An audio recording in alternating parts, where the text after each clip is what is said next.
Here on HQ, we are predicting the Super Bowl champion, and then there were four. On the NFC side, it is an NFC East showdown. We got rookie quarterback Jaden Daniels and the Commanders taking on Philly and Jalen Hurts. Philly trying to get back to the Super Bowl once again after falling short 2 seasons ago. And then for the AFC Championship, they meet again. Josh Allen and the Bills showing everyone that their Super Bowl window is not closed just yet versus Pat Mahomes and the Chiefs trying to do something that no NFL team has ever done before, and that is three-peat. So we have Leger Douzable and Pete Prisco going to walk us through why each of these teams could win a Super Bowl and then what flaws each team has that could hold them back. Take it away, guys. Appreciate it, Jack. Pete, man, this is going to be a fun exercise because we're going to start with the Super Bowl champions looking to three-peat.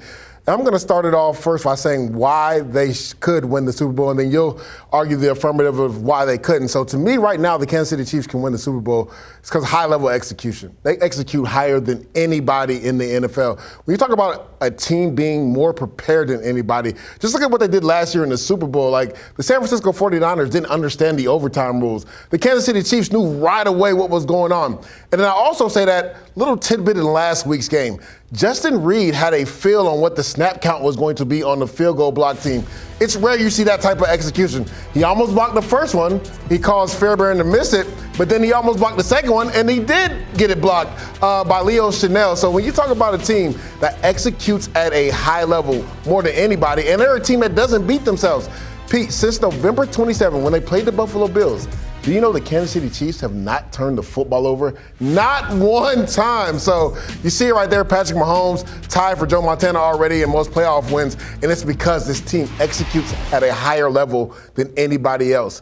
Pete, what could be the reason why the Chiefs don't win the Super Bowl? Because their offensive line doesn't execute as high as everybody else, and it's been a problem for them for a long time. I mean, the tackle position, they've tried to address it a couple different ways. It hasn't worked. They moved Joe Thuney from left guard to left tackle. Now it weakens you at left guard. It weakens the strength of that offense, the interior of the offensive line. Right tackle Jawan Taylor has been a problem at times as well. So can they hold up in pass protection? That's the key to me. We know Thuney is a tough guy. He's a mauler. But when you get some guys doing some different things to him, what happens there? And can Jawan Taylor hold up? When it's game on the line and Von Miller staring him across the face, and we know that speed can still get up the field, can they hold up? So I think offensive line play is the one thing that can hold them back. That's a good point because Joe Thuney, yes, he's an all-pro guard, but he struggled on the end last week versus a guy like Will Anderson. Let's go to their opponents, the Buffalo Bills. And Pete, we know you've been out there up front, Josh Allen for MVP.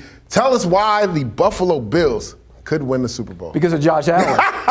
Look, I've been a Josh Allen guy since he came out of Wyoming. I mean, one of the few guys that actually loved him coming out, stood by him when he struggled early in the season. This is a different Josh Allen, much different. And having spent time there this summer, the one thing I'm talking to everybody, it was a different offense, and he knew it was going to be different Josh Allen. And he's been different. He's adjusted to it greatly.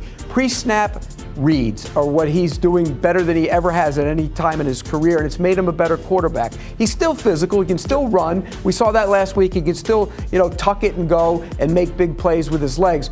But the difference is his pre-snap ability to decipher what the defense is doing and go to the right guy. I think he's playing at a level that I think he can carry this team to the Super Bowl. Yeah, the biggest thing for me with Josh Allen is he hasn't turned the football over. He's been the best quarterback this year in regards to not throwing interceptions, but not taking sacks or fumbling the football. Has been really efficient throwing the ball. And you stated it right. Pre-snap reads, getting the ball out of his hands. I think he struggled with that earlier in his career. Right now, if something's open, he's not going to get broke taking a profit. He's getting the ball out of his hands. So he's definitely going to have a game like he did earlier versus the Chiefs last week. I'm positive, Pete, when it comes to the Buffalo Bills this week.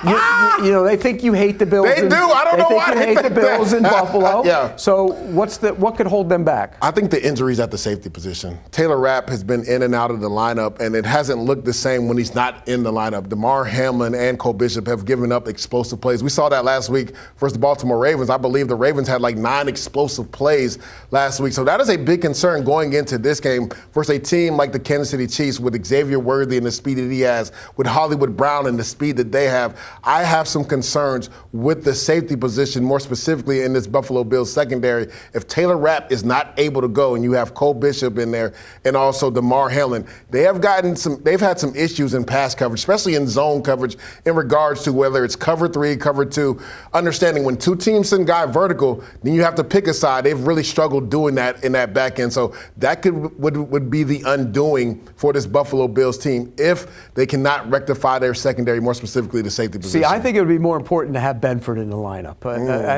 And Cole Bishop was going to start this year, but he got hurt in the beginning of the season, and it kind of slowed him there. So I think he'd be okay. Hamlin's actually played better than I thought he would play this year, but I think if they don't have Benford, I think that would be enormous. And he's in the concussion protocol. We'll see how that plays out. So, yeah, that's something to watch as we get ready or get closer to game day. Let's shift over to the NFC side. We got the Philadelphia Eagles and the Washington Commanders. We're going to start with the Philadelphia Eagles, and I'm going to tell you why I believe they can win the Super Bowl, and it's simply because of the trenches. I mean, their offensive line are maulers.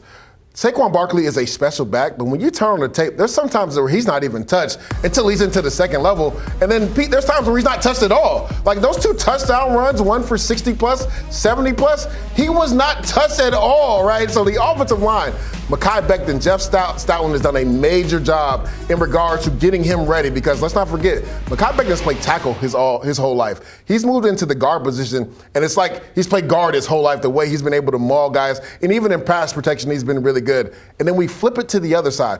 Their defensive line. Nolan Smith has come on strong, but Jalen Carter is a closer for them. We saw that last week at the end of the divisional round.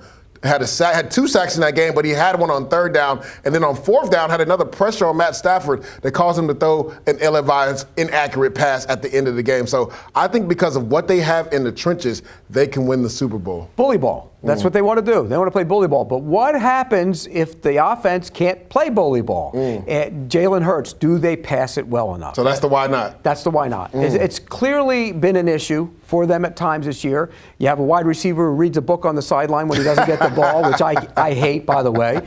Pay attention to the game. Maybe you will get the football, but they don't throw it well enough, consistently enough. And I think if you stop the run game, and with Hurts being banged up a little bit this week, it's going to be a different version of their run game because, the ability to pull the football and run isn't there. So how will he throw it if he's asked to drop back and throw it? And I think that's the one thing that could hold this team back. And I'll even double down on this. To me, it's not always just about the quarterback. It's the offensive coordinator, right? Pass concepts. They have not been good for Kellen Moore. He has to be a little bit more inventive of getting A.J. Brown and Devontae Smith and Dallas Goedert the ball because a lot of times you turn on the tape, 3rd and 6, everybody's running routes before the sticks. And when I say before the sticks, before the 1st down marker. So even if they do catch the ball, they're most likely getting tackled and you're short of the 1st down. So I think Kellen Moore has to do a better job of opening up the playbook. That way he can get some easy throws for Jalen Hurts and get his number 1 target in A.J. Brown, the football. And catch it when A.J. Brown needs to catch the ball. 2 big drops in that game. Absolutely. Yeah. And why can the Commanders win the game? Well, I'll tell you why.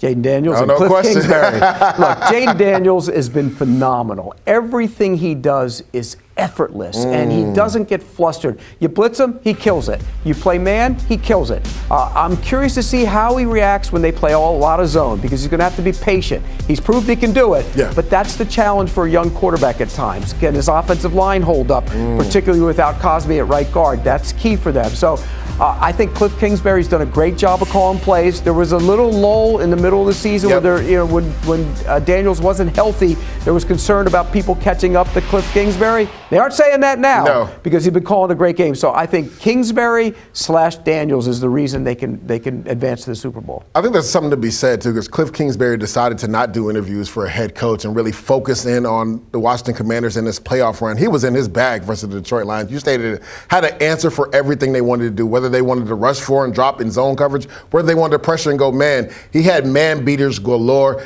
Jaden Daniels is unfazed, so I agree with that. But I'm going to tell you, Pete, why they could lose and not get to the Super Bowl and not win it. It's because they struggle at times at stopping the run. I mean, just look at the 2 games where they played Saquon Barkley early this year.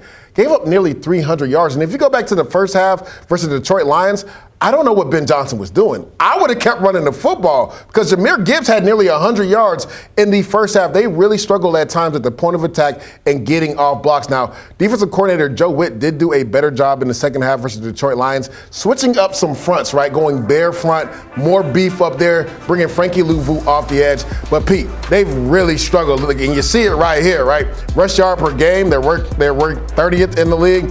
Per rush, 31st in the league, 20-plus yard rushes, 28th in the league. So these guys not only struggle against the run, they give up explosive runs. Saquon Barkley had a few earlier this year. This could be the undoing for the Washington Commanders. If they do not mitigate the run game, especially this Sunday versus the Philadelphia Eagles, they could find themselves losing this game. By the way, that yards per rush, 4.9, it's even worse in the playoffs. It's over 5 in the playoffs. So you're accurate. If they can't stop the run, it's going to be a long, long, long day against the Eagles. Yeah, we just gave you the why and why not. These 4 teams could potentially win the Super Bowl or lose it. Back to you, Jacqueline. All right, thanks, guys. We're looking at the odds to win the Super Bowl. The Eagles, they are the favorites at plus 175, followed by the Chiefs, who are looking for a three-peat. Then we have the Bills and the Commanders, who are the long shots at plus 850. So what does the Sportsline simulations have to say about the NFL playoffs and the Super Bowl, and how do we bet on all of this? For that, let's send it over to our own Mackenzie Brooks. Hey, Mackenzie.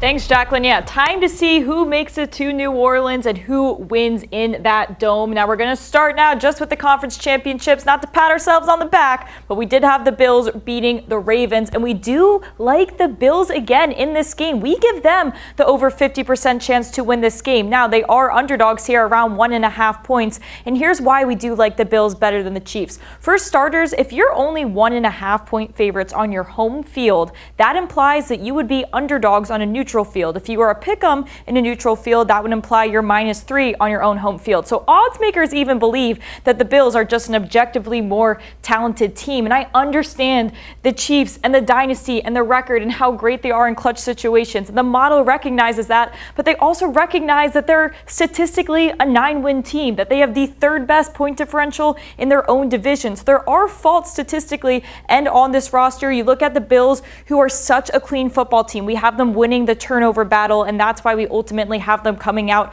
on top. And again, you look at their run offense as well, going up against this Chiefs run D, who's had a little bit of trouble down the stretch. So if you want to get a little more complicated with your betting here, instead of Bills just on that money line for a little less advanced game here is the Commanders in Philadelphia for the NFC Championship. We're just in line with the odds makers here. When you look at the spread, we have them winning by around 5-6 points, give them a 63% chance to win this game outright. What's interesting is, yes, we have the same code and the same situation as the odds makers, saying that the Eagles should win this game by 5 to 6 points. But the odds makers have Philadelphia priced around -300 to make it to the Super Bowl. It should be around -180. If you're predicting a team to win by 5 to 6 points, which we are, your true price should be around -180. So that's odds makers shockingly taking advantage of you, knowing that they can get you to bite at around a -300. So as far as betting on this team, I don't think it's great value. Where I see the value in this game from a betting perspective is taking the points, taking that over 47.5. People get very worked up about the weather and the cold. It's hard to tackle in the cold. It's hard to tackle explosive running backs. Guys named Saquon Barkley, you're going to have a hard time with. He wins in that running back edge against Brian Robinson Jr. and Eckler here. So that's why we like this team. And again, you can get points from either side. You got A.J. Brown, who's basically playing to his floor, and you got Diami Brown on the other side, who's playing to his ceiling. If you even get A.J. Brown to do more than half of what he's been doing in the playoffs, and you have Diami Brown come back down to life a little bit, you like that Eagles spread even more. So we have them winning by 5 to 6, but again, that's a floor because they're doing so without their number 1 wide receivers. But regardless, aside from the spread, we like them to make it to the Super Bowl. We get a Bills-Eagles Super Bowl in New Orleans here, and we have Buffalo winning this, projected to win by around 4 points. Again, they've just been our darling all season. They are our best power rankings here so far. Now, if you want to look at this right now, if you want to bet on a Super Bowl winner before we get to the games this weekend, this is the time to do it, and I think your best bet is take the Bills at plus 250 because you know if they beat Patrick Mahomes and the Chiefs in Arrowhead, you know you you are not going to be seeing that plus 250 come Monday morning. So take that while you can. Again, odds implying around 28% chance they win the Super Bowl. We make it closer to 30. It doesn't sound like crazy value, but you'll be upset when you're not seeing that plus 250 come next week. So again, we like the Eagles. We do think they have a good shot here, but we don't basically have it in line with odds makers. Commanders, technically, we have some value there. Odds makers give them a 12% chance to win the Super Bowl. We give them a 15. So I'm not here to tell you not to take the plus 850, but as far as our realistic chance, who do we have a better percent chance winning than odds makers are implying? It's going to be the Bills here with that plus 250. So Jacqueline, curious what you guys are thinking over there.